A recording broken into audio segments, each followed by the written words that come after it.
Bom dia, amigos queridos, amigos de leitura, de estudo, de preces, de reflexões. Que Deus nos abençoe mais um dia de esforço no bem.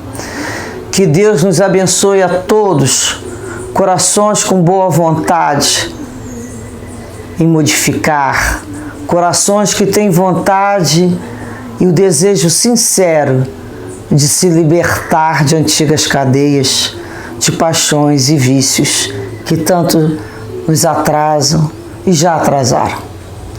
Um novo dia, um novo recomeço, sempre. Com as bênçãos de Deus, da espiritualidade amiga e do Mestre Jesus, hoje, junto à mensagem trazida pelo nobre Espírito Emmanuel, a mensagem de número 51, não se envergonhar. E ele nos traz aqui, de início, a passagem de Lucas, versículo 26, capítulo 9, onde o Evangelho diz: porque qualquer de mim e das minhas palavras se envergonhar, dele se envergonhará o Filho do Homem, Jesus. Muitos aprendizes existem satisfeitos consigo mesmos tão somente em razão de algumas afirmativas quixotescas. Congregam-se em grandes discussões atrabiliários e irracíveis, tentando convencer gregos e troianos relativamente à fé religiosa, e quando interpelados sobre a fúria em que se comprazem na imposição dos pontos de vista que lhes são próprios, costumam redarguir que é imprescindível não nos envergonhar do Mestre nem dos seus ensinamentos perante a multidão.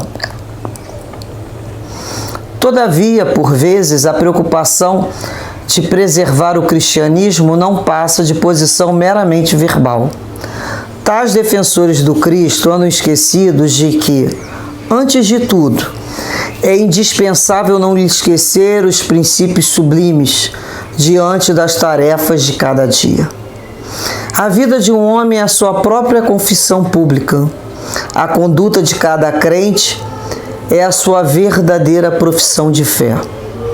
Muito infantis o trovão da voz e a mímica verbalista, filhos da vaidade individual, junto de ouvidos incompreensíveis e complacentes, com pleno esquecimento dos necessários testemunhos com o Mestre, na oficina de trabalho comum e no lar purificador.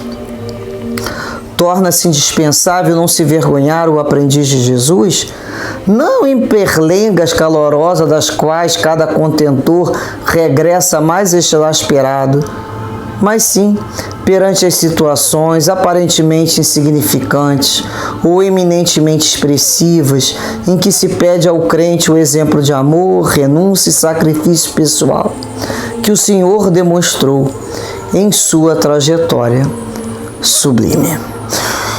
Muito, muito importante essa página, porque muitos cristãos confundem-se não em se vergonhar do Cristo. Traduzem, essa passagem, na realidade, para afirmar os seus comportamentos. Adoram discutir para afirmar Jesus. Afirmativas quixotescas, aquela que vai demonstrar uma valentia daquele que não possui, aquele lutador contra os moinhos de vento. Ele fala, atrabiliários, quer dizer, são os coléricos mesmo, irracíveis, tentando convencer grego e troiano. Quer agradar e convencer a todos. Pelas discussões, pelos pontos de vista, eles impõem da mesma maneira que eles estão tentando convencer o outro que está impondo, ele também vai tentar impor lá a afirmativa de Jesus, a afirmativa da doutrina espírita, seja qual for o seu entendimento.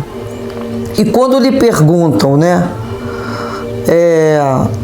Pô, mas você tem uma fúria, você tem uma raiva quando se coloca, às vezes parece que tá reencarnação lá das cruzadas, né? Reencarnação lá dos inquisitores, para fazer tanta questão.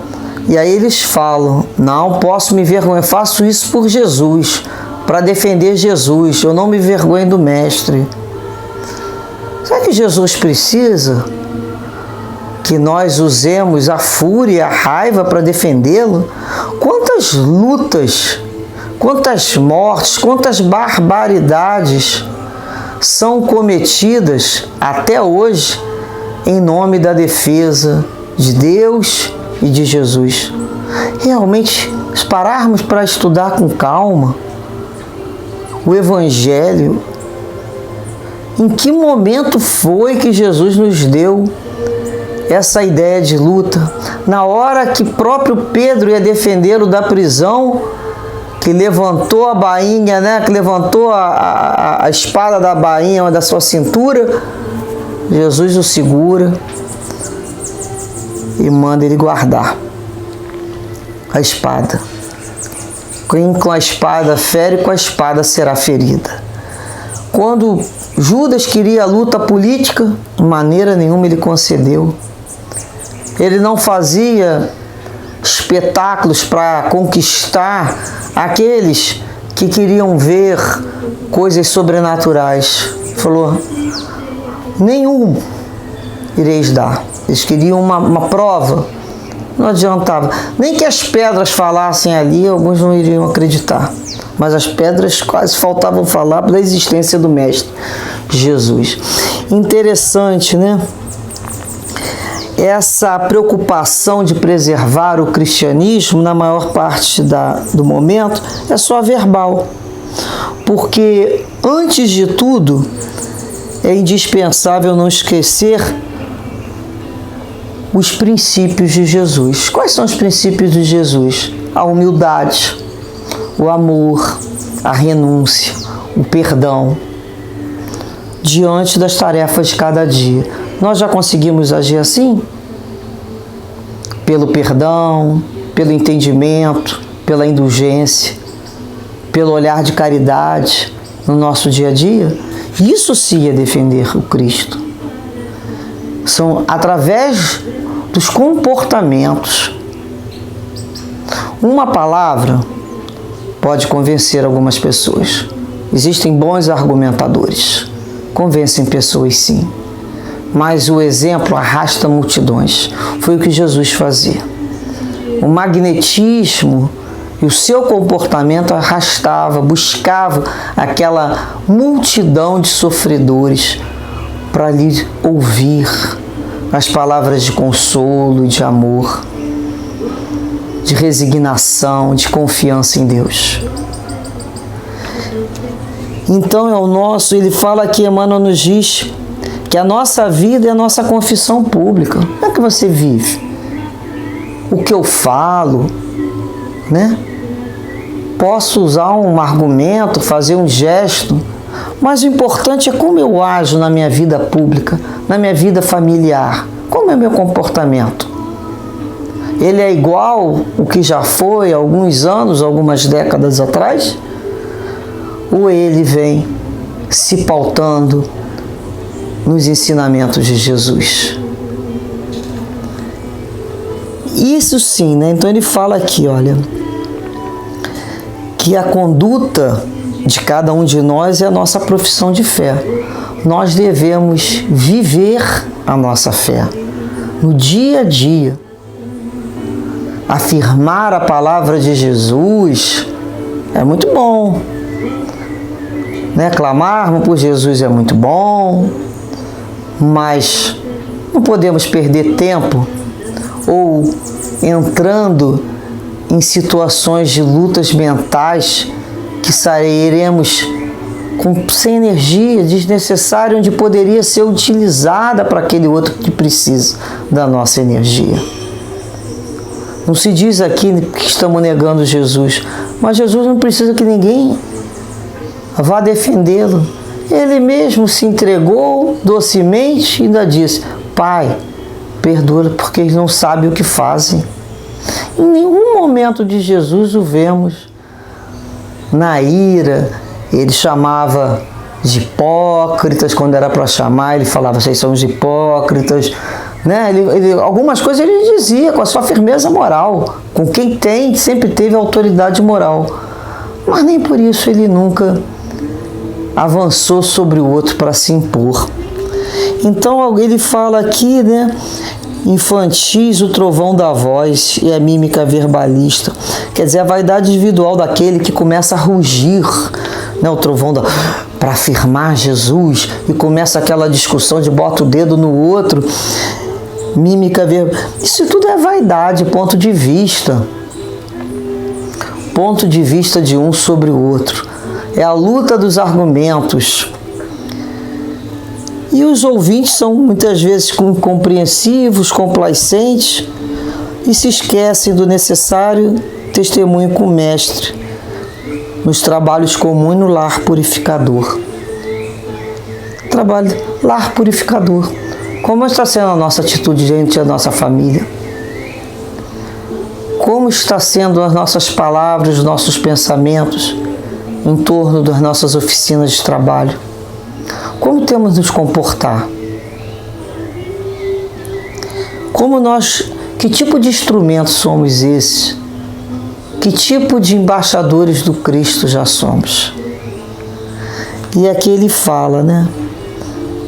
Indispensável não se envergonhar o aprendiz de Jesus, mas não em perlengas calorosas. A gente não se envergonha do Cristo, a gente afirma que o nosso pacto é com Jesus, o nosso compromisso é com Cristo. Depois que esse carro anda para frente, nunca mais ele retorna. Jesus nos libertou de uma série de escravidão da própria lei. Mas eu não vou, né? O que ele fala aqui, olha, em buscar aquelas calorosas discussões em que cada um vai regressar mais exasperado. Olha, se nós estamos falando de Jesus, estamos conversando de Jesus, a vibração tem que ser de paz, tem que ser uma vibração de tranquilidade, tem que deixar na nossa alma um bem-estar que não sabemos expressar por palavras, atraindo assim a companhia dos benfeitores e guias espirituais. Esse é o padrão do Cristo. Temos que sair mais acrescidos de luz, de esperança, de entendimento, de compreensão. Falarmos de Jesus e sairmos de uma discussão nervosos, irritados, irritando o outro, conseguir nem mais falar de estado de ansiedade, não combina. Já repararam que não combina? Nós não somos fiscais da vida alheia. Nós não somos fiscais da vida de cada cristão. Não sou eu a fiscal. Não fui colocada nesse papel. A época da Inquisição, graças a Deus, já se foi. O que tiver que vingar, vai vingar. Cada um está buscando as suas experiências. E Deus permite que algumas ideias sejam colocadas aí até para a gente discernir. Aquele ali fala em nome de Jesus, o outro também, mas que fala é aquela dali? É em que busca a concórdia? É uma fala que busca agregação em torno do Cristo? É uma fala que me traz paz, que me acalma? O que eu estou buscando para a minha vida? Estou buscando o consolo do Cristo. Estou buscando entendimento, desenvolver cada vez mais a gratidão a Deus, os laços de amizade, de afeto, de compreensão da dificuldade do outro. Isso que eu estou buscando. Eu não tenho condições de julgar ninguém, porque eu não tenho o amor de Deus ainda. Só Deus, o que ama os filhos de forma igual, é capaz de fazer as suas reparações necessárias. Então se pede ao exemplo de amor, renúncia e sacrifício pessoal que o Senhor demonstrou em toda a sua trajetória. Então é uma pergunta que nós temos sempre que nos fazer. Jesus espera que o defendamos como? Com o coração cheio de amor e compreensão? Ou por lutas incessantes e discussões acaloradas? Vamos pensar. Nós que já estamos aqui conhecendo um pouquinho, né, dessa luz que é o Cristo. Que tipo de vibração, que faixa espiritual se encontra o Cristo? Da mesma forma, Kardec. Algumas pessoas falam, precisamos defender a doutrina espírita e Kardec de falsos médios, de falsos enganadores. Que faixa se encontra Kardec? Kardec aguarda realmente que estudemos as lições que a espiritualidade maior nos deixou, as mensagens de paz que nos trouxeram para vivermos nesta reencarnação e outras, caminhando para Jesus. Isso que Kardec veio nos ensinar. A lição é nossa. Ele dispensa qualquer tipo de luta ou discussão. Não combina. Cada um vai aprender. Cada um vai se responsabilizar por aquilo que está fazendo e falando. Não precisa que nos envolvemos mais uma encarnação em lutas religiosas. Certamente já vivenciamos essa exasperação quando nos faltava o entendimento e a compreensão maior. Hoje já temos. Hoje já temos e sabemos certamente pensarmos e discernirmos os convites que a vida está fazendo. Nós colocamos aqui, olha, o Evangelho segundo o Espiritismo, capítulo 20, que são os trabalhadores da última hora, e o item 5, os trabalhadores do Senhor, que eu vou ler um pequeno trechinho. Trabalhemos juntos, irmãos, e unamos os nossos esforços para que o Mestre, ao chegar, encontre a obra terminada.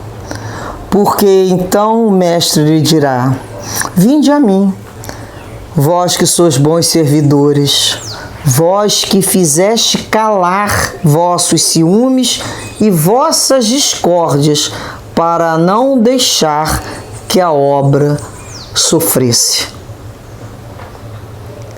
Repararam? Bom servidor é aqueles que calaram tanto os seus ciúmes e a discórdia. Calar-se. E aqui ele continua. Porém, infelizes daqueles que, pela sua divergência de opiniões, tiverem retardado a hora da colheita, porquanto a tempestade virá, e eles serão levados pelo turbilhão. Nesse momento gritarão: graça, graça! Mas o Senhor lhes dirá: por que pedis graça, vós que não tivestes piedade dos vossos irmãos, que lhes recusastes estender a mão, que esmagastes o fraco em vez de ampará-lo? Por que pedir graça, vós que procurastes recompensas nos prazeres da terra e na satisfação do orgulho? Já recebeste a vossa recompensa tal como a desejaste. Não peçais nada mais. As recompensas celestes são para aqueles que não pediram as recompensas da terra. Deus realiza nesse momento a enumeração dos seus servidores fiéis e tem marcado cuidadosamente aqueles que só têm aparência do devotamento, para que não usurpe o salário dos servidores corajosos. Porquanto aos que não recuarem diante da sua tarefa é que ele vai confiar os postos mais difíceis na grande obra da regeneração pelo Espiritismo, e se cumprirão estas palavras: os primeiros serão os últimos e os últimos serão os primeiros. Mensagem do Espírito de Verdade, Paris, 1862. Que possamos nós, então, calarmos em vez de discutir. Abrirmos mão de ganhar algum tipo de argumento, de entendimento. Deixa o outro falar.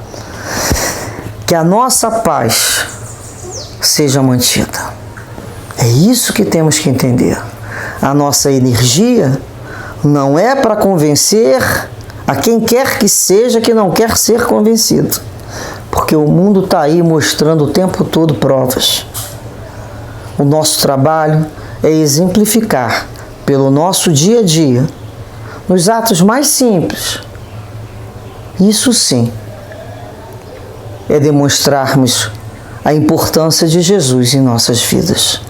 Muita paz, muita saúde, muita firmeza em vossas convicções, dentro dos vossos corações. Graças a Deus.